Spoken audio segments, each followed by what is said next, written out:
It's your favorite cousin, your favorite uncle, your favorite nephew, your favorite son, your favorite father, your best friend's best friend. It's me, Dr. Larry, and welcome to Living for You, the YouTube channel. This is a safe space, a positive place in which we come and we talk and we grow and we develop each other and we entertain each other, we develop ourselves, and we just have us a nice, peaceful, good time. And that's all it's really what this life thing is about. Yes, life throws you stuff and it can be hard sometimes. I know. I am never denying that. But at the end of the day, our ultimate goal is to get back to that present place, that peaceful place, that center place, that divine place. So hopefully this channel is one of those places for you guys, and it's a source of resources and it's a source of light for you. That is my goal. I want this channel to be as brightly lit as this room is in front of these cameras. Anyway, welcome. For those of you who are family, hi family, welcome back. I hope your week has been full of light. I hope that you have just been experiencing the most fullness and healthy and whole. And if this hasn't been your experience, I send the blessings towards you so that you can receive that and you get that out of it. To those of you who are new, I am Dr. Larry Smith, certified life and spiritual coach. And I come here 2 times a week just to get it with my family, because I really enjoy participating with my family and growing together and developing myself as a person. So really this is a letter to myself that I am sharing vulnerably with my family whenever I get on here and talk. So I thank you guys for joining us. I thank you guys who are newly subscribed. Those of you who are watching who haven't subscribed yet, go ahead and subscribe to the channel. Like the videos. I would like to see lots of likes. I'd like to see lots of subscriptions. So join the channel, please. So anyway, I'm wearing this shirt. You may have seen this shirt once. I've never worn this shirt to get on with you guys, but you may have seen it in my birthday celebration video. It was the shirt I bought myself for my birthday, and I just felt like putting it on because I felt like today was like my birthday, not for any reason of me doing anything birthday related or self-related. It was just another day, you know. And I decided that why not celebrate today like it is my birthday? Why not enjoy this moment like it's another birthday? Oh, by the way, those of you who are new, you can find more about me, my business, Live For You Coaching, at www.liveforyoucoaching.com. That's www.liveforyoucoaching.com. It's on the screen. And you can follow me on social media at Dr. Larry Smith on both Instagram and Facebook. That's Dr. Larry Smith on both Instagram and Facebook. So let's get to the topic that I wanted to talk about today. I actually wanted to talk about turning it off. What I mean when I say that, you guys know, we are going through one of the most interesting times in history, in the world. And it's not as though things like what we're going through, and you know some of the lists of things, you know, there's a whole list from pandemonium, you know what that is, and government stuff and wars and craziness and whatever. You just turn on the news for about a good 5 minutes and you realize just how insane things are at this present moment. And people are feeling it economically, mentally, emotionally, spiritually. A lot of people are feeling it in multiple ways, multiple of those at the same time. And it gets to be overwhelming and heavy at times, many times, for myself included. As positive and as optimistic and upbeat as I try to be in my normal life, I still feel what all of you are no doubt feeling as it relates to everything that is going on in the world. And so my suggestion for you today is to turn it off. Turn it off. You have that choice. You might not be able to control the pandemonium. You might not be able to control what goes on in the government or across the world and overseas, or even right in your own home with your own children and your spouse and your family and all this stuff. You may not have any control over that, but what you do have the control over is what you are choosing to consume here and here. You have every choice about that.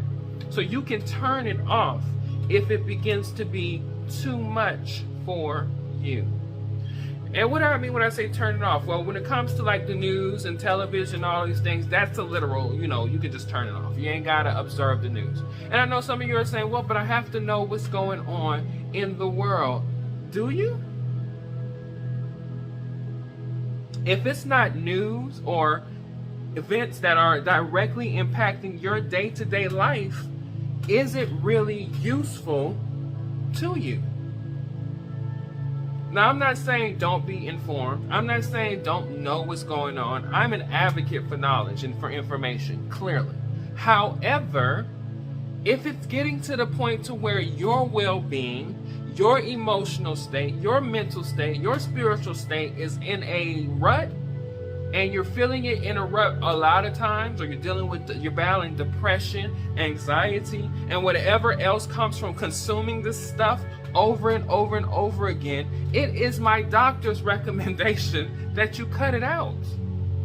You can nip this out of your life for a short while so you can recoup. I think a lot of times we don't take those moments to recoup from life, right? We'll go on vacation for a week from our jobs. Some of us in relationships separate from our relationships, need time apart for some time. Some of us send our kids off to their grandparents' house or even to school sometimes or whatever, just to have that peace and that rest. But when it comes to the humdrum of just things we observe on a daily basis, we don't take breaks from them. We just coast our way through those things, or we just somehow make our way through those things. You don't want to live a life of just making it. You want to live a life you enjoy. And so if any of the things that you're consuming in the media and in the news are getting to you to where it's affecting you mentally, emotionally, and spiritually, and physically in some regards, turn it off for your best, for your well-being, so you can be living your best life. So that's another thing. Another way of turning it off is getting toxic people out of your life. There are some people in our lives that no matter what, they may not be dependable in other ways, but they are very dependable at being toxic in our lives. Think about it. I'll pause for a second and let you think about who or whom them people might be in your life. You see them. You know exactly who I'm talking about. And they're in your head right now, probably connected to something toxic that they continue to do. So there are some people who are right on schedule with being toxic all the time. And those are the ones who are most present. The friends that you want to be present who are least toxic are not always as present and easily accessible. But the ones that are toxic, you can call them in the middle of the night, at midnight, on a Sunday, and they're going to answer the phone because they're prepared to share some of that toxicity. It's almost like they're hired to do that or whatever. And many times emotionally, mentally, on a spiritual level, on a law of attraction level, yeah, you are attracting them. And that's for a whole nother conversation in itself. What this conversation is about is ridding yourself of them. And I'm not saying you have to just dismiss people out of your life in some rude, abrupt way, because that's how people think, I'm getting rid of negativity, so I'm just cleaning house and I'm just getting rid of friends. No. But you have a right to control the level of consumption you take from those toxic people. So while you're not dismissing people totally out your life if you don't want to, you can dismiss having to engage in the toxicity all the time. All the time. So sometimes you have to shut off your interactions, your engagements, your dealings with toxic people for your well-being, for your benefit. Now here's where it goes a little further. Knock, knock, knock. Some of you might be those toxic people. Surprise. Your friends may not have told you. You may not have came to the personal revelation, but you might be that toxic person. And so for people like you and all of us really, maybe you need to shut off some of your toxic thinking.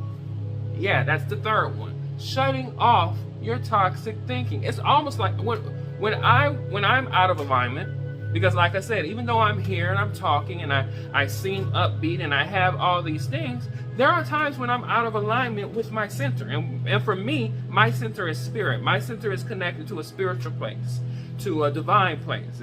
And when I'm out, when I interact through meditation, and I interact through prayer, and I interact through music and through talking. That's how I interact with my inner peace, my spirit. But whenever I'm out of alignment with that, it's almost like the negative thoughts just come. Like, you should be doing this. This is blah, blah, blah, blah, blah, blah, blah, blah.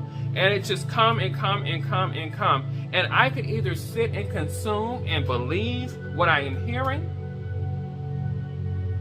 or I can reject the negative thoughts. And the hope, so that you'll feel better, is that you reject those negative thoughts. Because those negative thoughts are intended to steal away from you. Now, I'm going to give you a little insight into me as it relates to negative thoughts. I am a theologian. You guys know I've studied the Bible, I've studied the Quran, I've studied the Torah, I've studied the Zohar, I've studied a lot of different religious texts and religious teachings. And I tend to follow in my personal walk the traditional Jewish teaching of adversarial thinking. If you go back to the Old Testament, the reality of it is that there's not an entity that they label a devil or a Satan, a physical entity. Now we have in our visualization the guy that Lil Nas X was dancing on in his video from Montero. But from the Jewish tradition, the idea of adversary is adversarial thinking, right? Thinking that goes against your truth. Thinking that goes against your groundedness, your foundation, the nature of who you are. So you can go back to the Bible and look at that, like Job. Job had his situation and dealing with adversarial thinking. And you can go back to Moses and Joshua and even Moses' brother Aaron, and even Adam in many regards, Adam and Eve in many regards in that situation, Sarah and so forth. This idea of these thoughts that are not in line with the truth of who you are, your foundational principles, right? And so I tend to see negative thoughts in a similar fashion, in a way of these are thoughts that are coming in to steal my joy. These are thoughts that are coming in to convince me against of my truth of who I am. And these are thoughts that are doing nothing but to come in and bring negativity into my life. And if I hold on to those thoughts and those adversarial thoughts, then I start to live and act in a way that is not to my best, a way that is not for my best, to my best, present, and to my truth. I'm living out of alignment. And so I get in those places, right? We all get in those places. But what I immediately begin to do is I have in my brain a reference points. I have reference points for every thought, if you want to say it like that. It's not complicated. It's just I always have an answer. That's the easy way of saying it. For whatever negative thought that comes in my mind, I always have an answer for that thought. And if that answer, if my answer makes more sense than that thought, then that thought can't possibly be the truth of who I am. So for example, if an adversarial thought comes into my mind and say, you need to do more, you're so unsuccessful, you need to do this, you need to do this, you need to do this, you haven't accomplished anything. I have an answer to that, like, but haven't I done this? Haven't I gone to school? Haven't I accomplished so much? Haven't I made my mama smile and my mama proud? Haven't I done what I needed to do as far as being successful? And isn't success subjective anyway? And if what I say is true compared to that adversarial thought, then that adversarial thought needs to go and I need to shut it out. So I recommend that to you in trying to shut down and close down off negative thoughts. Answer the question. Respond to that thought. And if your response is true in contrast to that thought, then you need to dismiss that thought as a false thought that is coming to do nothing but destroy and kill your joy, your peace, your harmony, your soul, your everything that makes you present and uniquely you in this moment. That thought is coming to take that away. Do not allow those thoughts to take that away. And so it's important to realize that you have the power, the choice, the ability to shut things off that do not serve you. If it is on television and it shows and it's the news and all the negative world news and local news and the national news and stuff that is just bearing you, turn it off. Get your remote control and turn it off. If there are people that come into your life who always come with the negative, it's just the downtrodden, it's just the drama, the craziness, just all kinds of stuff. Limit your interactions with those people if you're not willing to shut them off. You shut them off if you can, or that's something feasible for you, or you limit your intake of the vileness and the toxicity that they're bringing into your life. And then lastly, you might be the toxic one, boo. And what that means is your mind, your thinking might be toxic, and you're allowing those toxic thoughts to control and manipulate and do what they do in your life and run amok. And we see people like this all the time, ladies and gentlemen. Brothers and sisters, family. We see people like this all the time who are just set in their toxic way of thinking, and they seem miserable. And they have a tendency of making everybody around them miserable. Let's just put it this way. At the end of the day, you don't have to have those thoughts. You want to be pleasant to yourself and hopefully to someone else. You want to be at peace within yourself, and when people come around you, they want to feel your peace. If you are disrupting someone's peace, then perhaps it's those toxic thoughts that you need to shut down, cut off, and dismiss. So you have the ability to turn it, whatever it, circle, capital, it may be for you in your life. That is your choice. That is your power. You have a right to do that. So if there's anything that is not serving your highest good, that does not give you joy and peace, bring you to enlightenment, help you come to a center place, a place where you're living in your light, and that is the nature of your truth, then you have every right to shut it off. So do so. Make that choice to say, this is not what I want to experience. This is not what I want to feel. So I turn it off. I dismiss it. It's free to go. So I can go back and be free to be happy, free to be joyful, free to have my peace. Never feel bad about shutting things out. Never feel bad about shutting toxic people out or toxic thoughts out. Never feel bad about that. Because at the end of the day, if you're not at your peace, then nobody who's going to encounter you is going to be at peace. Life will feel miserable. Life will feel horrible. You have the choice to at least control what you can control as it relates to your life. Are you going to make that choice, or are you going to make the choice to continue to participate in things that just aren't for your good? I hope you make the choice that's best for you. Anyway, that's it. I love you guys so much. I enjoy this. As you can see, I enjoy getting on here. You're my family. We're family. Even if you're not subscribed, you're still family, but I'd rather you subscribe so you can officially be part of the family. You know, you're still part of the family if you're viewing your family. We're all family, collective, humanly, but subscribing means you're really part of the family. So go ahead and subscribe. And if you're just already here watching, like the videos if you like them. Go ahead and do that. And leave notes in the comment section if you want to leave notes. I do read the notes. Some of them I do respond to. And as I always say, I love you. And I will see you all in the next video.